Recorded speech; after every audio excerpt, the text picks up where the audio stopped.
I guess the ocean must have been packed this morning. He decided to use the expressway. Like this man really good. This is when you know you just rich and you just got too much damn time on your hands when you turn your boat into a car boat, or I don't know, what do you call it, a coat, even though it's not a coat because it's a car and a boat. And I couldn't imagine being high driving than seeing this nigga pull up on side of me in this goddamn boat. I really would have lost my mind and probably would have had an accident. He even actually put Chevy seats. Those are General Motors seats. He put it in them old school plush seats. I'm sure he got a cigarette lighter and an ashtray in there. And he just riding in the middle of the street in the boat. This is one of the biggest oxymorons I've ever seen in my life. And I wonder if he's actually driving right now. Well, maybe the ocean was packed on one side of the earth and now he's driving to another side, to another ocean, or maybe to drive into the river. I couldn't imagine pulling up in this shit trying to pick up a young lady to take her out on a date. But, like I say, he obviously has to have serious money and lots of time on his hands.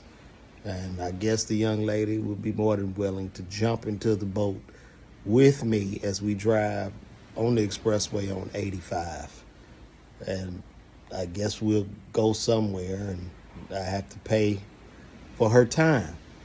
But this ain't it, man. This ain't it. I don't know why. I don't know why you would even come up with this. I don't know what kind of drugs he on or what the hell he was smoking. But just a couple of ideas. Say, you know what? I'm going to turn that boat into a car, into a boat car. I'm just going to drive around and just have a great time because this is life. Because I'm old and I'm rich and I don't know what to do anymore. I got all this fucking time on my hands. So fuck it. I'm going to turn this boat into a car and we're going to drive around. I'm even going to put airbags in the boat and a seat belt in the boat that I will drive on the expressway as people look at me like I'm crazy. And I know you got to know people looking at him like he's crazy. I guess he's doing it for the attention.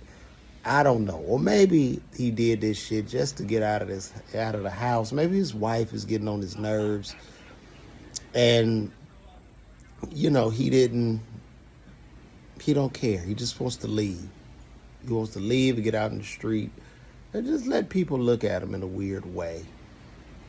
Like right now, he could drive that boat. He could really drive that boat, get in the water, come to Turks and Caicos, and then drive on the beach somewhere. Matter of fact, I think a lot of comedians that do gigs, like you got guys that show up anywhere for a gig and they'll be there.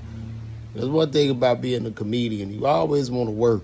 And when you want to work, you're going to get wherever you need to get. No matter how you need to get there, you're going to get there. So it seems like a lot of thirsty-ass comedians would have this. And as soon as they got a show in the Dominican, hey, I'm here, they just pull up in this fucking boat car coming out of the ocean and driving onto the gig. Anyway, call me.